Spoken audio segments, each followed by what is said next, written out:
Hey, you got the spare change?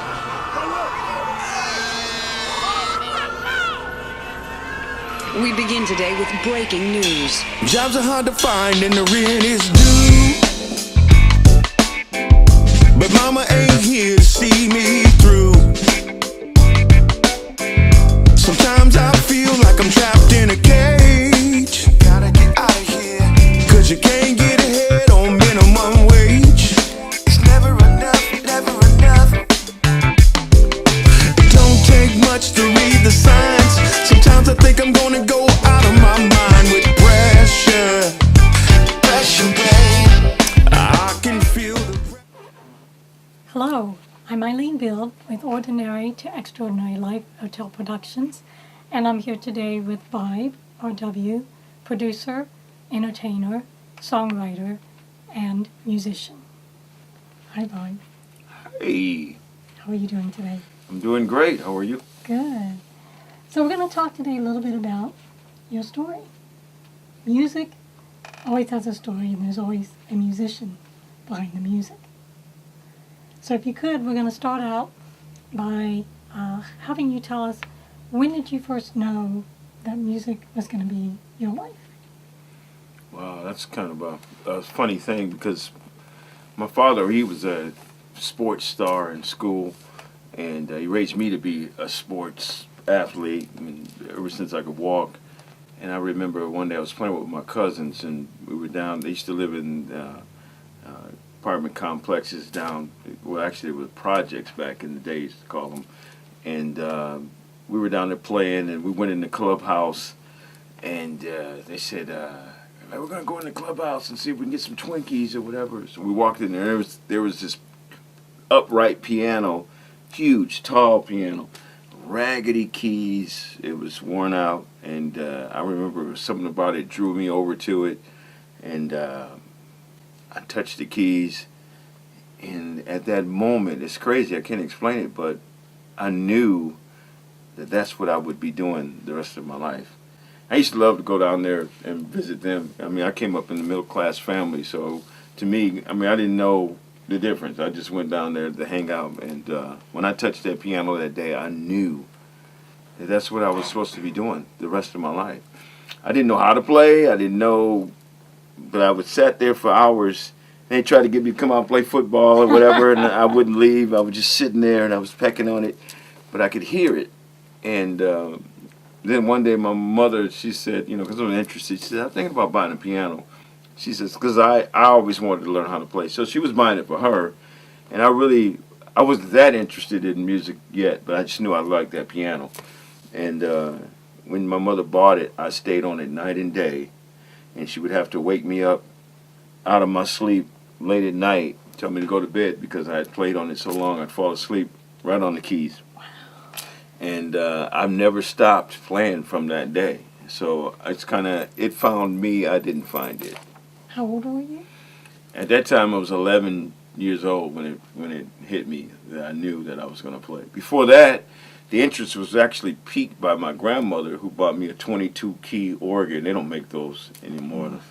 But it was a 22-key organ. I used to mess around with it, and but I didn't really get serious until I was like 11. But I really knew. That's when I knew I would be playing music. It was kind of in the heart. Yeah. So knowing that you can't explain. I had my share of political bull.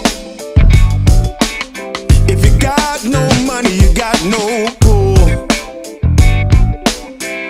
It's not about you and it's not about me. Never was, no, never will be. Greed is the reason we can't be free. The love for money, bringing them all to their knees. So how would you say that music has impacted your life from that point? How did it impact my life? Well, little did I know at the time where I decided, or I knew that music was going to be what I did. I didn't know that it would carry me through a lot of life situations and circumstances and a lot of things that I went through. Had it not been for music, I don't know how I would have made it through it. It was kind of my refuge. It wasn't something that I went into thinking I'm going to be a star or I'm going to be successful or I'm going to be. It wasn't that at all. It was that was my way of tapping into another level of self, a deeper part of me, and I never looked at it as I'm a star or anything like that. It was just it's how I got through and survived through various aspects of life. Life is the master teacher, and music was the tool I had to keep the peace or the balance in my life. I like that. So what would you say are some of the highlights of your music career? So going through the struggles and using music to help you process and be able to move from one stage of life to the next. So what have been some of your highlights? What's funny is at 11 I started playing, 12, 13, and by the time I was 14, entering into high school as a freshman, my cousin Kimball, who's passed away since then, he was a star saxophone player, first chair in the high school band. He was the man. Everybody knew Kimball. He was, and I remember he came over to the house after I started going to the high school, and I told him I pecked on the keyboards a little bit. And he heard me. I could only play with 3 fingers. Tick, tick, tick, tick, tick, tick, tick, tick, tick, tick. I was playing like that. And he goes, "Cuz, you're amazing. You can hear it. You can hear the music. You've got it. Just keep going." He started giving me these albums, and the guy's name was Joe Sample. You can look him up. Amazing. He's legendary. He was a piano player, but it sounded like he was playing with 3 hands, not 2. Amazing pianist, and he says, "Listen to this, man. Just keep listening to him, man. You're gonna be great." So I'm thinking, I don't have a chance of learning how to play the piano if he's expecting me to play like. But he believed in me. He kept telling me I could do it, and there was something in me that thought, man, music is what I do. So I learned to play. I wrote a couple little songs, just 3, 4 chords, and he would play the sax so great. He would make me sound good. He had me sounding like amazing, and I was just going jing, jing, jing, jing, jing, jing, jing. So people would come up to us and say, "Man, you guys sounded great. You're the piano player, huh?" I said, "Well, I don't really play piano. I'm just kind of." And one day he told me, he said, "You stop telling people you don't really play. You are a piano player." And he made me start seeing and visualizing that which I was intimidated to visualize because I didn't see myself there yet. But he said, "You got to start telling people you are a piano player. You got to start seeing yourself playing. You got to live this thing, and you got to believe it and trust it." He saw something in me I didn't see in myself. And he wanted you to believe in yourself. And he wanted me to believe it that much. And that day changed my whole life because I began to say, I am a piano player. I am. So I remember when I was still in 9th grade. I didn't know anybody. I went to a private school my whole life. I was, like I said, I came up in the suburbs. Went to a private school, and when I got to Ottawa Hills, I didn't know anybody. No one knew me. I didn't know them, and so I signed up to be the curtain puller at the talent show because I wanted to be a part of it. So I was pulling the curtain, and all of a sudden there was this technical glitch, and lady, Miss Harris, Ernestine Harris, who held the talent shows, she says, "Oh my God, I don't know what I'm going to do. We're going to be down for 3 minutes and they can't get it going. What can I do?" And I said, "Well, I don't know." I was nervous, but I said, I can play the grand piano. You got a grand piano out there. And she says, "Can you play?" I said, "Yes, ma'am." She says, "Get the piano out there." So they wheeled the piano out there, and there's 1,500 kids in the auditorium. And I don't know anybody. And I walked out there, I could hear my heart in my ears. Boo, boo, boo, boo, boo, boo, boo. But I could hear my cousin Kimball saying, "You are a piano player. Don't let nobody tell you you're not a piano player." So I believed it. And I went out there and I started playing. I closed my eyes, I started playing, and I blanked everything out. And I was playing my little songs what I knew how to play. And I got done, everybody was screaming, "Yeah!" And the next day I was like the most popular kid in the school. How great. Because I was a musician. And that solidified the fact that I would never stop doing this. I would say that was the turning point. It was a turning point. Yes. It was a turning point. Being accepted, you know how challenging that is, going to your new kid in school and at that time. So, yeah, it was, and I knew it. I knew it. It don't take much to read the signs. Sometimes I think I'm gonna go out of my mind with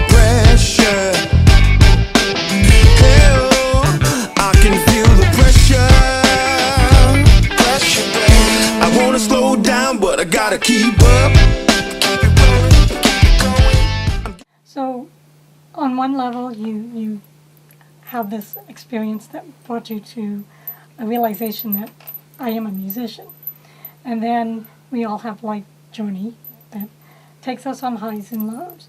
So share with me, and those that will be watching this, the struggles that you've been through. How have they made you who you are today? Wow. It's pretty funny because my mother was super religious in coming up. I was brought up in church, in a Pentecostal church, real heavy in the faith movement and those types of things.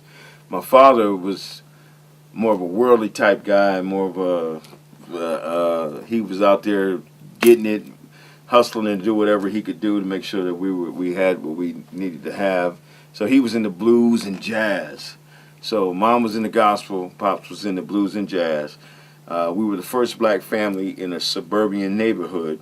So our next door neighbors, we became like family. We celebrated every holiday together, everything together. And their parents died young, so I ended up, their father told my father, said, you know, if I die, something happens to me, I need you to look out for the kids. So they did. So I inherited 2 blonde-haired, blue-eyed brothers, 2 blonde-haired, blue-eyed sisters. But before Pop died, their father, which I call Pop too, he was in the country. So as I played, I get this advice from people. Mom said, if you learn to play gospel, oh man, you get that anointing and God will be in it. Pop said, if you learn to play this jazz and this one, you'll get it. My grandfather said, if you learn to play this blues and Ray Charles, yeah, you'll really be doing something.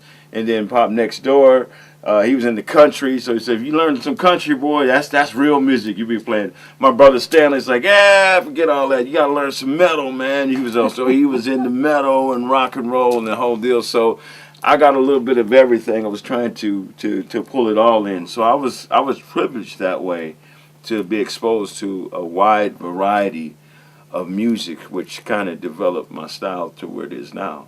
So it's kind of surprising to some people when I walk in to hear me do certain genres of music that they didn't expect me to do, because I didn't know he knew that.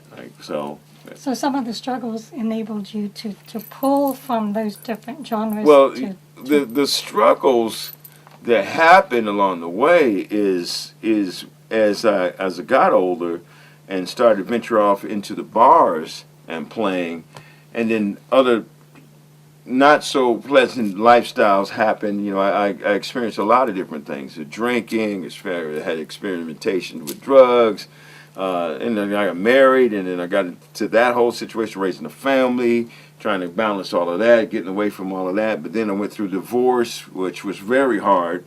My daughter was ripped from me at 11 years old, and trying to cope with that, the pain and the hurt that happened with that. And all through, woven through all of that was life teaching me through music how to find that place of balance, how to find that place of peace. And no matter what I was going through, that always kept me, and it always sustained me. That was the way that life handed me what I needed to take the pieces and put it on that platform of what was left, what was good, to be able to salvage what I went through, the broken pieces, and put them together and learn from it and go to the next step.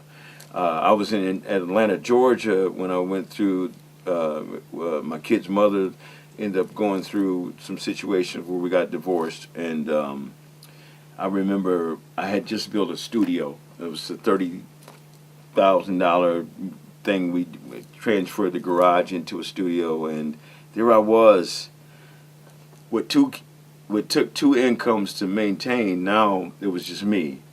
So I watched my ship go down. I watched everything go down to nothing. I remember the emotional stress of that, and the feeling of just wanting to go to sleep sometimes, or just wanting to escape from it, just so I wouldn't fall apart. I'd rather fall asleep or just that feeling, and I can relate to that to other people. I can talk to people now about stuff I couldn't talk to about before, and And just that whole feeling of having to deal with that and come through that and ending up in a one room, renting a room from some people, from always having everything I needed. I worked for the auto industry. I made great money. I was always independent, and there I was. How do you make it through this? There was another situation. I didn't know how I was going to make it. I didn't know what was going on. And I was allowed to get through that. It was like the Creator looks out for you no matter where you are. You just have to keep believing. You have to keep trusting. I don't care how bad it seems. If you keep moving forward. I always had music. Music was always, and greater songs came out of it. What was forged out of me was the better parts of me that otherwise probably would never have been. Then I ended up in Florida, get a call from a preacher who says, I saw your resume online. Would you want to come and be the music director for my church? I did that, and I got in a loving environment. I met great families, and then all of a sudden something happened there where the whole church, he turned the church against me. And here I was with a great job. Now I had no job, and here I was in Florida. I knew nobody. What do you do in those moments where you have no family? Your friends have turned on you, and now here you are. I hadn't been playing. I didn't know anything about Jacksonville. I didn't know what I was going to do next. I went to a place where I would go eat, and I told the lady, I said, if you have all your friends here Saturday, I'm a professional entertainer. She didn't know me for that at all, and she let me come in. I said, I'll come in and entertain your crowd, and she did, and one thing led to another. There I was with no hope. I went in there to play for free. I said, just give me my meal for free, and I went in there, and people started handing me business cards. Have you ever been here? Call me. You need to be here. And so I started making my way through this maze of life in Jacksonville. And now today I can say, through going through all of that I've gotten kind of well known so far. Met some great musicians, a great artist here. Great new family of people that I've met you guys. You guys are amazing. It's just been an incredible journey. Got a new single that I'm about to release. So I went from basically feeling like I had nothing, just still having the tangible part of me, which was the gift of music that I was given. That was my gift. That was my contribution to the world. It's never left me. And that has come together now to where there's a whole different light at the end of the tunnel. And for anybody that may be listening, that needs encouragement for wherever they are, if that may be afraid to step away from corporate America or whatever situation it is that's hindering them from doing all or being all they can be, I'm a living testimony that, man, if you just keep making it, it's hard. Is it hard? Yeah, it's hard. Does it feel like you're going through hell? Yes, it feels like you're going through hell. You feel like sometimes you can't make it, not one more day? Of course, but you can. And that the light is there. Put it all I got, but it still ain't enough. Don't stop, don't stop. You can't call this living if you gotta pretend. You're playing in the game that you can't win.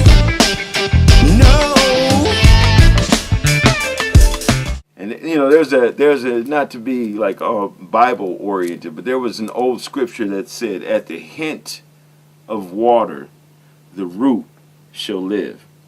Everything else can be chopped away, and it can look like the tree is dead and gone. But at the hint, just at the hint of water, if it even thinks there's water, it'll find it, and it'll begin to grow and live again. And for anybody that's living, that's going through, that's listening, that's going through hurt or pain, that's going through feeling like they can't make it at the end of the rope, there is water. And there is a hint of water, even if in the life that's left in your situation. And man, there's a whole new life, a whole new growth, a whole new wealth of produce that's going to happen, a whole new wealth of harvest that's going to happen if you don't give up, if you keep going forward. I call that the opportunity and the map of extraordinary experiences that come to light through pushing forward and having that hope. Exactly. And so when you're talking about music and getting through situations, and that's been my hope. It's been my, and it's always been in the back of my mind to touch the world through songs and touch the world through my music. but I wouldn't be at the place I am now had I not gone through the situations to have something real to offer. And to kind of go back in time based on what you've just said in your experiences and your journey, if you could, you know things now that you didn't know when you were younger. But that younger self, what that you know now that perhaps you would like your younger self to know, and what would you say to him? Oh, if I could have given him some advice, I would have said to move on what you know sooner, because there's an expiration date that happens on the seasons. There's people that we've met and things that we've been involved in that were good for a season. That's why we got in it. But when the expiration date hit, a lot of times, because of remembering the parts of it that was good, we're not seasoned enough when we're young and don't know to know that it's time to cut it and move on. So a lot of times we end up staying in the situation longer because mentally we haven't freed our mind yet to know that this energy is not conducive, is not useful. There are things that are useful and things that are not useful. When you're younger, you hold on in hopes that maybe it'll go back around or get better or it'll turn back. When it's over, you know it's over. And so the younger me didn't know. It was the commitment and being there and wanting it to work out that held me longer in some situations than I should have. So if I had anything to say, it would be to use that wisdom in knowing when the seasons are over. And would you agree that sometimes if we don't act on our intuition, that sometimes we get the same experience over and over again? Oh, yeah. Until we kind of acknowledge them and we understand that, and then the new extraordinary experiences can come through. Absolutely. If you're willing to sit in the classroom after it's been dismissed, the teacher is willing to give you the test again. It's pretty simple. Yes. It don't take much to read the signs. Sometimes I think I'm gonna go out of my mind with pressure. I know I can feel the pressure. Okay, so I'm curious as to who are some of the big name people that you have in the music industry that maybe you've rubbed elbows with or have played with. I'd like to hear, your experiences with that. Wow, because I came up in two different genres. It's like gospel was a big part of, and then later on, contemporary Christian music was a big part of coming up. So I got to play along with like Martha Menizzi. People that are in that arena know that. Everybody's heard of Andre Crouch. And Vanessa Bell and the Winans and Marvin Sapp we were in the group together. He's like iconic. If you want to like Google any of these people, you'd be surprised how big they really are. Then on the other side of it, I've done like stuff for people like Joe Torre, BT, and Hamburger, some of the comedians that we've opened up for Def Comedy Jam, stuff that came to town in Michigan. There's a Gladys Knight show that we opened up for the Ohio Players, Roger Zapp. It just goes on. But the guy I mentioned, Joe Sample, the keyboard player that my cousin Kimball introduced me to, how I first started learning how to play the piano. Years later, like when I was in Atlanta, I get a phone call and it says, "Man, somebody canceled on a show. Would you be able to do this show with us tomorrow?" It's I don't know if you ever heard of this guy. His name is Joe Sample. So I end up on stage opening for the guy that I listened to my whole life, which was Joe Sample. Shook his hand and got to talk with him. It was an amazing experience. So from the beginning of how it started to actually meeting the man, and he passed away since then, just a couple of years ago. It was an amazing experience, unbelievable experience. Let me tell you how unbelievable it was. When I saw him, we was at sound check. He was on the piano. He's playing the grand piano. And he looks up and he looks at me like I'm looking at you. And he starts walking over towards me and my brother. And I said, "He walking over here." He never took his eyes off me. We locked eyes. I'm thinking, man, this is the magic moment. This is Joe Sample. So when he got close to me, I put my hand out and I said, Mr. Sample, I just want to let you know that your musical contribution to the jazz community has been. He said, all I know is they better get this damn piano right. I'm not playing it like that. They better fix it. And he walked off. So it was my first introduction to Joe Sample. But I was so excited that I saw it come full circle. Wow. Ain't no mistake, it's a sign of the times. And people don't know where to draw the line. We got laws and religion and there's no peace. There's no peace. Everything you've shared so far points to the concept of success. And everybody's idea of success is different. So I'd like you to, or I would love to hear about your idea of success. My idea of success? Well, it's finally come to this point to where it is now. My idea of success, or success in its actuality to me, is to be able to, whatever it is that drives you, whatever it is that is your contribution to this planet, when you unlock within yourself, whether people see you, whether people so-called discover you, whether people take you in and say, now you're here, is irrelevant to you knowing who you are and falling in love with what it is that you do, to a point that you do it if nobody ever recognized it. That's success, because now you're free from the judgments of everything that says you are or you are not, or you are this or you are that. Once you get free in your mind from that, you've succeeded. No matter what it is that you do, you're free. And there's no greater success than to be free to do completely what you do and be true to self. Just a false perception of reality. You know it ain't real. Oh yeah, can you see it now? It don't take much to realize most of what they're telling you is nothing but lies and pressure. I would say, and this is a hard thing right here because I had to learn it. Let go of the expectations of success. Okay. That is not to say that you're not reaching and expecting to be successful. What I'm saying is take off the expectations of how you want that encounter to happen and focus solely on being the best you that you can be every time, especially for musicians, every time you hit the stage. Am I being the best me, or am I being complacent? Am I improving, or am I staying stagnant as an artist? Not in the eyes of other people. Other people can cause you to be stagnant, especially if you become popular, because they like you no matter what.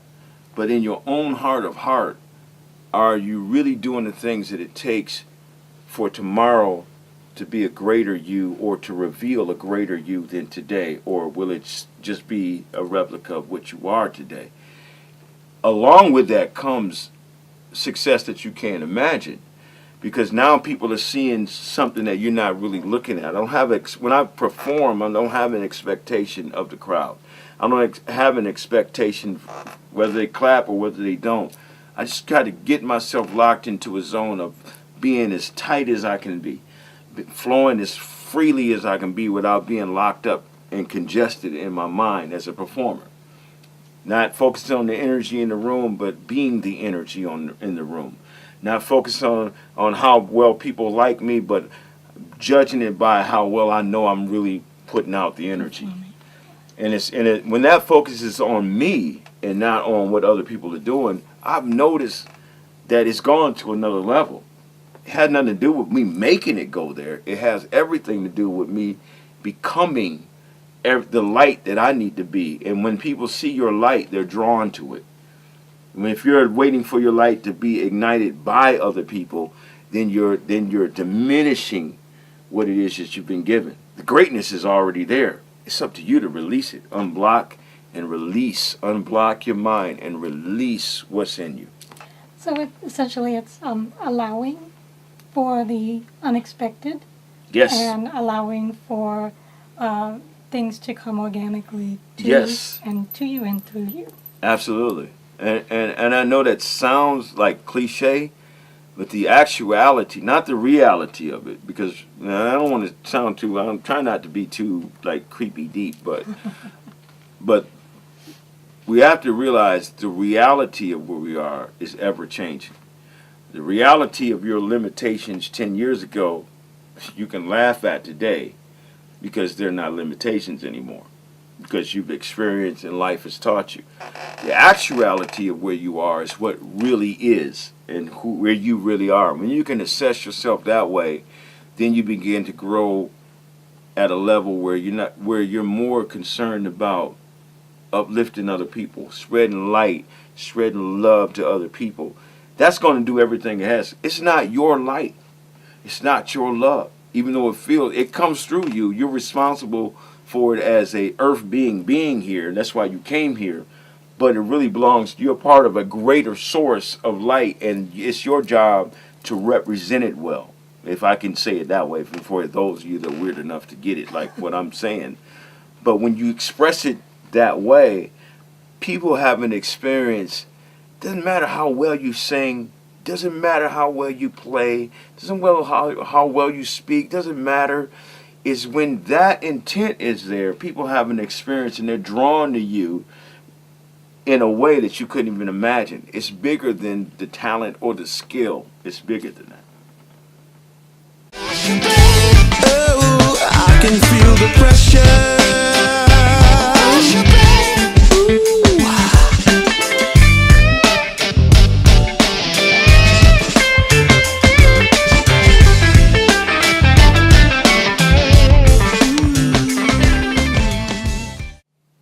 So we all have people and information that inspires us.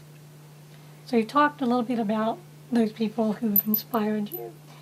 Are there any quotes or a quote that you specifically live by that you kind of remind yourself about every day or periodically to keep you in the strength of your music and your production work and your entertainment?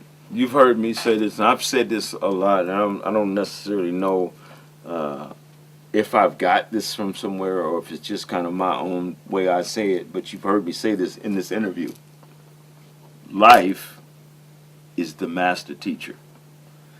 And so no matter what I learned knowledge-wise, what I say is what I know. I can tell you stuff that I know because I know it, but what I don't know only happens when I stop and pause quiet long enough to allow life to teach me. So life is the master teacher. And that's one lesson that I've had to learn, because I thought I was in control of some things before I was a younger man. I could tell you about positive affirmations and speaking and all this, and that's all good stuff. The higher level of it is life is the master teacher. And when you can accept that, you got something. And we're going to segue now into, I believe, that is probably the foundation and the basis for your new single.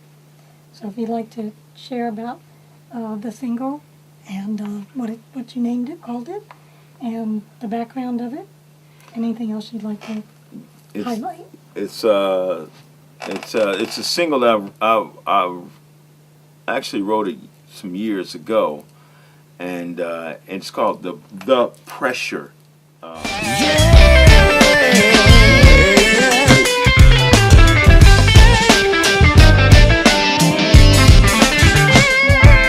It don't take much to read the signs.